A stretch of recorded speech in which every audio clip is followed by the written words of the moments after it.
Well, top of the morning. It is Monday, and it's almost 7 a.m., and I'm on the 405, which means it's time for some summer camp commuting follies once again for the second week.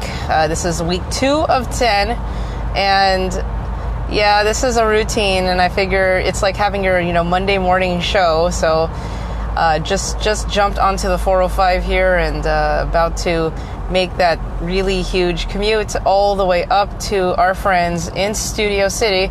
So if you're one of the Studio City teachers, here's your wake-up call. You probably might want to make your way over to campus right now, and also start contemplating your not only your life choices but your Starbucks choices, because I can stop by and grab something for you as always the offer when I have to trudge my way as I sit here, also questioning my life choices and making my way through traffic. I'm going to switch camera here for a second and just show you exactly what's going on. It's a little misty. This is not rain. This is some I want to feel like I'm rain kind of stuff going on. It's actually not really wet. It's just a little misty. We have this June gloom is very much taken literally here in the beach cities of the Los Angeles region, because since we're so close to the beach, we get this marine layer, this cloud cover that usually leaves some moisture. And it's kind of funny because by about 10, 11 o'clock, it's all burned off and we get the sun to come out. But for some reason, I don't know what it is with June right now, but it is just unusually a lot cloudier. The gloom is seriously being taken literally. And I don't mind the extra moisture this year. It's California. We always need it. But yeah, it's a pretty just chill down on Monday. The school that I normally substitute at is finished for the school year, so I think that's also helping with the traffic flow or lack thereof. Any sort of other kid drop-off or whatnot is usually like some sort of aftercare, some sort of summer camp enrichment courses, or, the kids are staying at home. And I will say, when I was growing up, I really didn't have the opportunity to do a lot of summer camp stuff. It was usually, watching a bunch of cable and getting my sex education from HBO, and that was pretty much what my summers usually consisted of. And there's a part of me that really wishes that I had the opportunity to enjoy summer camp and or some sort of like extracurricular activity that involved socializing with other kids and things like that. I think that it would have definitely helped strengthen a lot of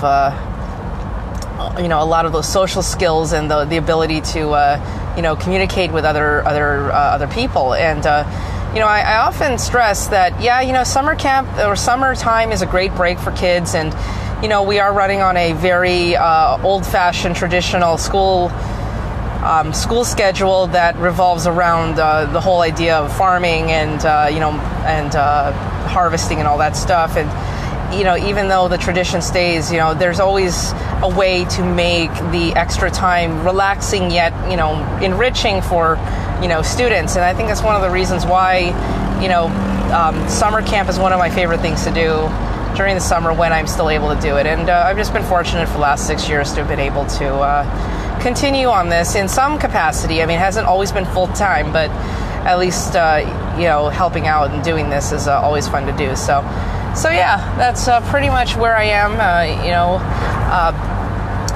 doing all that. Hopefully your weekend was pretty chill and fun. I'm learning very quickly that watching the events page populate, on Facebook, and of course, depending on like your preferences and the pages that you subscribe to on Facebook, there's a lot of events that end up popping up. And I ended up having some fun on Saturday because of a random event that popped up. So if you were on watching Facebook on Saturday, I had the chance to travel over to Zero Motorcycles, the Zero Motorcycles dealership in Orange. And for those who, oh, hi Jesse, nice to see you online. But yes, so I was at Zero Motorcycles in Orange, and for those who are familiar with that area, it's right. The dealership is right across the street from Irv Seaver, BMW, and it's right about the next building over from Honda Motorcycles of Orange County. So it's a Zero Motorcycles is a California company that has been around since about 2012, and they've been making electric motorcycles for that long. And there was a open house kind of test ride event at this particular dealership, and I found out about this on Friday, and I'm thinking in my head, I actually have a Saturday free, and I want to just go do something fun. So I decided, just absolute whim, last minute, to saddle up and head over to Orange and try these motorcycles.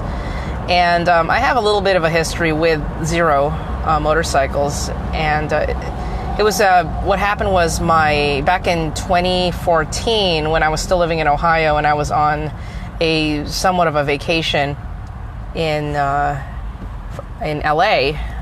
I went and visited my brother, and at the time he was working for Tesla, and his boss at the time had one of these Zeros, and I had come in.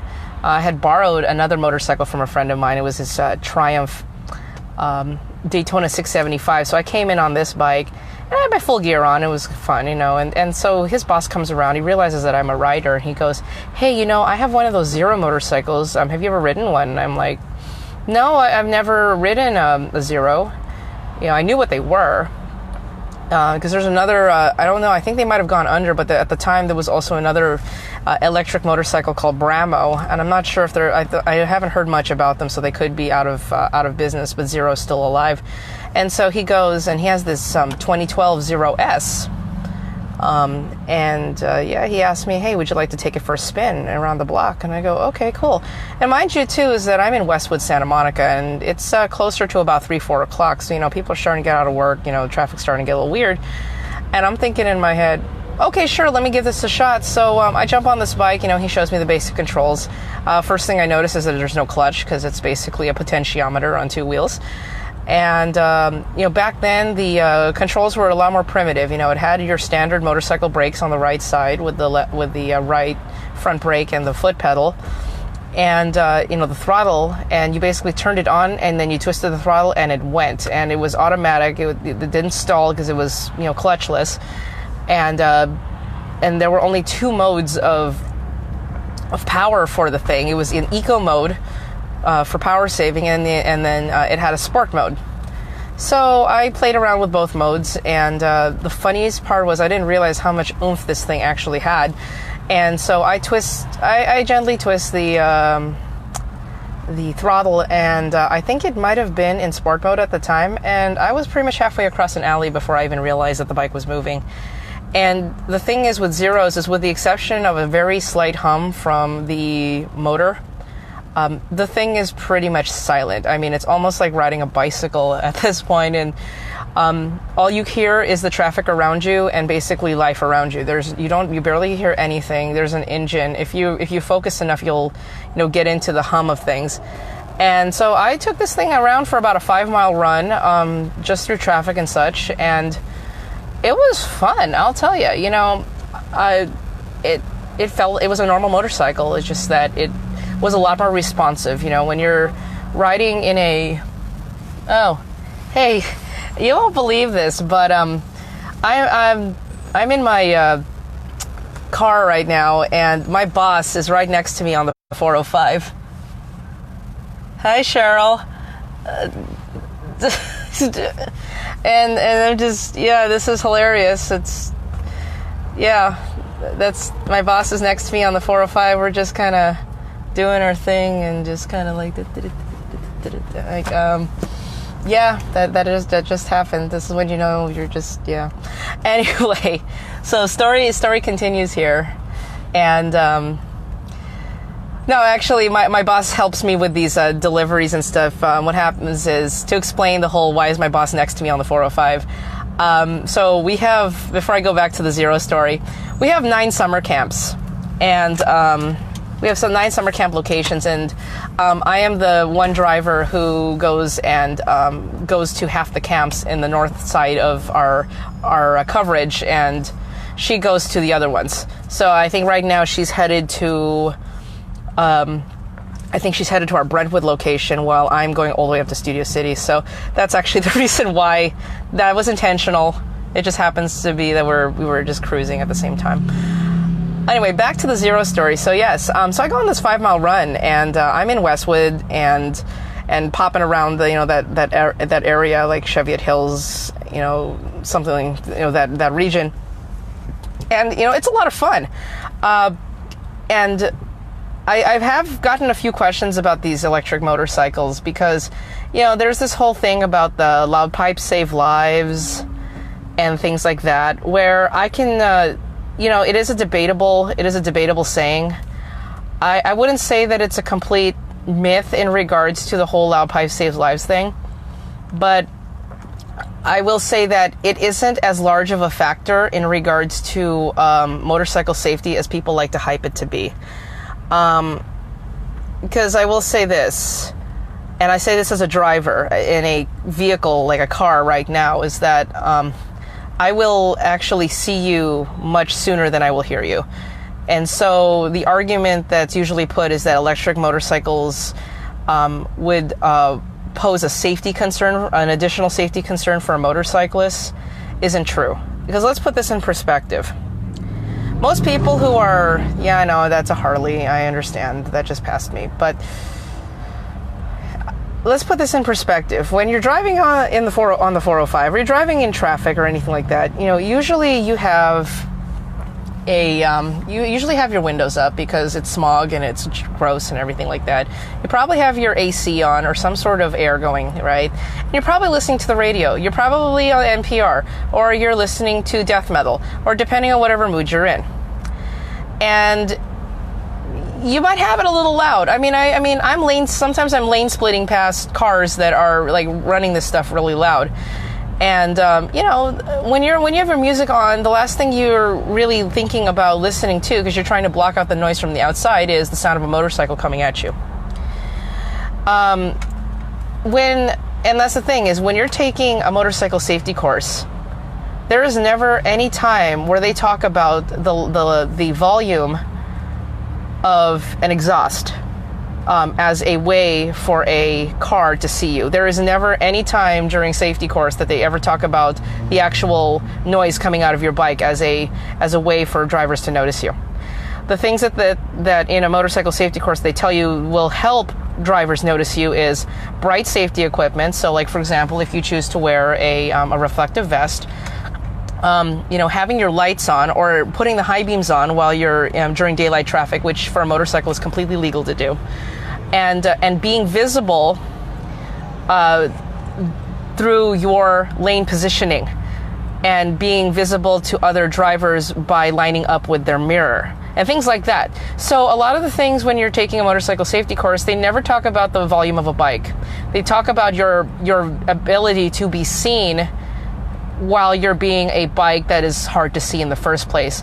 And so for me, like when I'm riding, and my bikes do both have aftermarket exhausts. My 2011 Versys that I bought used already came with an exhaust like that, so I was kind of like, okay, fine, I'll play with this, fine. But I've never really thought about the loudness or the volume of my exhaust to be that attention grabber that cars want, that for cars to react to my position. For me, it's okay. I want to make sure. Can I see myself through the mirror, the rear view mirror or the front mirror of this car in front of me? Where am I in relation to these other cars in terms of the lane? Am I positioned in such a way that a car cannot take my lane, or try to take my lane, or even contemplate of doing so? Like, there's a lot of safety factors there. But like I said, it has nothing to do with volume. And also, if you're on a bike and you're in a place like California where you can but more like legally lane split in between, you're moving at such a speed that a car can never catch up to you.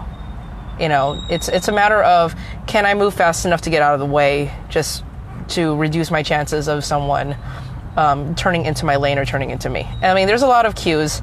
I have to say that, performing the lane filtering, lane splitting, whatever you call it, maneuver is not one that is for beginners. You have to practice and get used to it and understand the current, or at least the movement of cars and the tendencies of cars to do certain things. It comes with experience and patience. And it's not something that everybody does on a regular basis. For me, it's life, but it's something that you have to work into. So that's just my comment on that in regards to, I don't want an electric motorcycle because it doesn't make any noise. Because really, nobody cares how you sound. If anything, they find you more annoying than anything else when you're in a regular residential neighborhood and you give poor Fifi the dog a heart attack because you ran by with your illegal, straight shots. But that's just me. So anyway, back to the whole Zero thing. So back at the dealership on Saturday, I had the chance to ride two of their models. They're both current models, and one of them is the Zero DSR, which is a bike that's very similar to the Versys. It's a very upright standard, and a bike that has the ability to have, it has a lot of optional items such as crash guards. So it does have engine bars. It does have cases. Like you can do, you can basically have it set up almost like a Sport Tourer, which is pretty cool. And you can put auxiliary lights and all sorts of fun things. And So I had a chance to test ride this thing, and the guys were telling me, it's like, this bike has about 100 foot-pounds of torque, and if you put that in perspective, that is about as much as a mid-range Ducati Monster, and this is coming out of an electric motor. And as they were telling me too, the owner was telling me, really in terms of just regular work or regular riding, they know that's definitely more than enough. And I agree with the guy. So, we're getting our tutorial, and, I'm having been familiar with the 2012 model. I'm looking at the cockpit of this thing, and I can see how much more advanced this is. Instead of just straight buttons, this thing actually has like a full LCD display, and push buttons to control the settings on the LCD, and it's really cool. And there are several modes that, as I remember from the 2012, except that there were a couple additions. So there's an eco mode, there's a sport mode, and then there's also like a street mode, and also a custom mode, which I'll go into in just a bit. Anyway. So the recommendation was, since we were all starting out on these Zeros, is to put the thing in eco mode, which actually drops the overall power of the bike by 40%. Gives you about a maximum speed, if you're like really cranking it in eco mode, of about 60 to 65. So this would be good for like regular street use. And it helps increase the overall range of the bike, which calculated on a regular street use, because when the bike decelerates, it also helps like recharge the battery. Kind of like if you're familiar with slightly familiar with the technology of a Toyota Prius, it's kind of like as you're decelerating, the motor kind of runs backwards and helps recharge a little bit and put some juice back in the motor. So on a full charge on the regular streets, you're looking at about 150 to 160 miles range, depending on the current conditions, and that's pretty sweet. So we were told at the beginning is to put the bike in eco mode so that we would get used to the sensitivity of the throttle, and then when we reached a certain point, we could use the keys or the buttons on the bike to change over to sport and have our way with it. Now, I mentioned the custom. One of the things that's really cool about the way that they designed these Zeros is that there's a custom function, because the bike is Bluetooth ready. You can actually take your smartphone, connect it to the Bluetooth, and using an app, customize the power and certain settings on the bike to your liking. If you have a preference for the throttle control or how much feedback you want when it decelerates, and it's really really customizable in that sense, and you can mess with that. Of course, you would have to actually have your phone with you to do it. So I just kind of kept it with the default factory settings with Eco and Sport. So that was pretty cool. And so we went on this little, like, I think it was probably about a 5-6 mile test ride, probably about 20 minutes or so. And if you're familiar with the city of Orange, there's, and you're familiar with the area around Chapman University, Old Town Orange, which is it was a very little charming town area. It's really cool, has a roundabout, lots of stores. It's a place for walking. It's really cool. And on the weekends, there's a lot of people there because of the food and it's a very nice, relaxing place to take your family. I've been there many times. This will be the first time that I went on a test ride involving, Oh, hi, Linda. How you doing? To answer your question about that, when the camera does the facing thing, it actually is running it backwards. So I am in the driver's seat, and I am still in the United States. So the camera is shooting this in reverse. So that's the only reason why it looks funny. So anyway, back to this whole thing. So you're thinking in your head, okay, why would we have a test ride going through a very busy area? And here's the reason why. Remember what I said about electric bikes being silent? So here's like 7 of us in a very slow speed area where there's a lot of people, and we're just popping around, and the people looking to the left and right, and they're seeing us on these motorcycles, but you can tell that they're kind of confused because they can't hear anything. We all get across on the stop signs and stuff like that, and we get onto the traffic circle, and we get around, and we just kind of pop through. And I'm looking, and there are people who are going, okay, this is cool. There's a bunch of motorcyclists going down the street, and we can't hear anything. And the best part about it is, and as I mentioned before, because there's no clutch on these bikes, it pretty much acts like a scooter. If you turn the throttle, you will move. So of course, like, there's a stereotypical guy in biker garb, like the vest and the jeans and stuff, and looking at us. And I think for just a second he was expecting us to rev and make some sort of noise. But I knew from my original experience being on a 2012 Zero S that if I did anything weird with that throttle, I would be jumping somewhere into the middle of the intersection. We're not going to do that. Oh, hey, thanks, Jesse. Yes, I thank you very much about the masters. I'm living the high life. I'm just glad there's no more homework. But yeah, so we make it back, and I mean, the entire time I'm laughing. I'm just laughing in my helmet of just how quiet the whole ride was, and we probably looked like, well, we were the quietest and most dangerous motorcycle gang in Southern California. It was the funniest sight ever. I can only imagine if there was like a club that was dedicated completely to just zero motorcycles, and just seeing people just, we just roll up like nothing happened, and they're going, wait, what happened to the loud music and the obnoxious pipes? Like, what obnoxious pipes? We don't know what we're talking about. We're just a bunch of motorcyclists here doing our thing.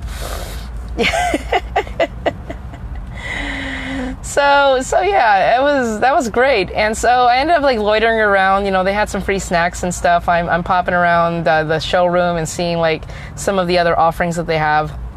If you have a chance to look up Zero motorcycles, they have quite a few models, and they range in types of utility. The DSR, as I had mentioned, is very much like a upright standard, and it's very much a comfortable commuter bike that could be fitted. Oh, and by the way, too, is that there are several police departments in Orange County that have purchased these motorcycles and will be using them for regular law enforcement duty. So this is not a novelty anymore. And one of the trends that I've started seeing, especially when I've had way too much time sitting in my car, is that there are a lot of police organizations here in, at least in LA, that have looked toward alternative motorcycle models outside of BMW, Kawasaki, and Honda, mainly for cost, I would figure. I know that the city of Redondo Beach uses several Yamaha Tracer 900 motorcycles, and these things are fully loaded with the lights and the gun rack and the whole thing. And I've seen some people get pulled over by a Yamaha Tracer, and it's pretty funny. I know that when I was up in NorCal and in the city of Berkeley, around the university, around UC Berkeley, they were using Kawasaki KLR 650s. So there's a lot of police organizations that are really turning to these smaller bikes, mainly just as a cost option, and also because, you know, these really huge bikes, because Harley's also another option, like a California Highway Patrol splits between BMW and Harley depending on what they're using them for. And yeah, sure, you know, when you're on the highway and you're going to be on the road all the time and you want some power and stability, that's great. But if you're just around town, you know, having to move around a giant, you know, 1300 to 1500 cc motorcycle that weighs like over 600 to 700 pounds, you know, can be a little bit taxing after a while when you're not on the freeway. So, you know, moving to something a little bit more nimble, like a 900 triple, is definitely the way to go for a lot of these precincts. So it's nice to see that there's alternatives. But yeah, the police. Hey, Christy, good morning. Yes, I'm somewhere near Howard Hughes right now, contemplating my life choices and talking about electric motorcycles. So, you know, if you need your Starbucks order, just put it in the comments. Yeah. So a lot of these police organizations are really doing that, and I'm finding that. And I'm just waiting though for a police department somewhere in California to start using the Yamaha FJR, which, as you know, is Eleanor. And no one's done it yet. The FJR is used as a police bike in Europe, and is definitely a very formidable option here, especially with how many of us, you know, regular civilians utilize FJRs on a regular basis. So I'm thinking in my head, when are you guys going to bust out the bigger Yamaha? Because, you know, FJRs, you know, there's a reason why, you know, we like our bikes. Yeah. So after, you know, messing around and just, you know, having a couple Diet Cokes and, you know, sitting and shooting the breeze with other riders who, you know, getting their opinions about bikes, and, you know, the skill range varied in regards to who was testing with me. I mean, for example, you know, I've been riding motorcycles for about 15 years now, so, you know, I've had a chance, and then thanks to my time in the motorcycle industry, I've had the chance to ride pretty much anything that's been out in the last 25 years, if not more. I've had a chance to ride a few vintage bikes too. You know, and then there are some people that had recently gotten their license within a year and were riding these bikes, and you could tell that really with the Zeros is that they are very easy to handle and forgiving, and you can learn from riding one of them, and you know, the settings really do help you there. And so that was really nice to see. The second bike that I had the chance to ride was the Zero SRF, which is a new model for 2020, and is definitely like their first foray into like actual sport bikey performance riding. I mean, these bikes. This bike was a bit more on the stack side. It had multiple modes, including a street mode for the normal people. Of course, eco mode is always going to be there, but there's like a street mode, and then there was also a sport mode, and then there was the rain mode, which I'm going, rain mode. So rain mode, what it does is it mellows out the power band so that you have a lesser chance of spinning out or losing traction while you're riding. I know a few other motorcycles that have this particular setting, one of them being Yamaha and the other being BMW, which is a pretty cool setting to have. I mean, not as necessary in California for maybe 2 days out of the year, but it's very useful in other places where the weather's a lot more varied, so that's really cool. Rain mode's nice too if you just want to mellow or ride. It'll just, you know, shift everything so that you don't spin out. But yeah, the SRF, which is the sport bike, I'll tell you, well, it's actually technically a naked performance bike. That was pretty cool. I enjoyed that one. I was kind of like coming out of this ride, and when we did that test, we were once again in that little Old Town Orange area, you know, being dangerous, silent motorcycle biker, you know, motorcycle club. I said, can I have the power of that SRF with the upright, comfortable posture of a DSR? I think I would just be fun. Let's just make a performance adventure bike and then just call it a day, right? So that was my story about my time at Zero, and that was completely random because, like I said, I saw the last minute thing on Facebook and said, hey, you know what? This sounds like a fun thing to try and just add to my experiences with trying out different motorcycles and seeing what I liked. Would it be something that I'd want to buy? I would say that it definitely has a lot of potential for being a part of a fleet of bikes if I had it. And the main reason why was back in 2012, the range of a Zero S was nowhere as much as it is now in 2019, 2020. So it was something that really had a lot of promise, and if you had a very short commute, it would have been great. But now it's come to the point where it really does make a case for itself as a daily driver. In terms of charging the bikes, all of the charging stations that you see in like parking lots at malls and stuff like that, they fit on that bike. You get a full charge in less than an hour. So if we think about just how much potential that has, you could be like every other bike every other car, like every Chevy Volt or Nissan Leaf or whatever that uses these standard charging ports. It doesn't fit on a Tesla supercharger port, and unfortunately they like to use their own proprietary stuff. I feel like Tesla is like the Sony of the electric car world. They like to make up their own shit and then make everyone try to adhere to it, and cost more money to switch over. But you can treat that bike just like an electric car. It just plugs right in on the top, and just let it get its juice while you go and do your grocery shopping. It's really cool. So yeah, I had a lot of fun with that, and that was pretty much Saturday. And I think that there's, like I said, a lot of potential for these bikes, and I'm just looking forward to seeing how much more Zero can really expand. I think the beautiful thing about it is that it is California made. I mean, the factory for Zero is up in Northern California, up by Santa Cruz. And so, you could really consider it as, the next up and coming American motorcycle company that is mainstream. Of course, there's a lot of other motorcycle companies, like private motorcycle companies in LA, like for example, Hawthorne, and I keep forgetting the name of it, but it's it's the one that's owned by Keanu Reeves, and that one's in Hawthorne over by SpaceX.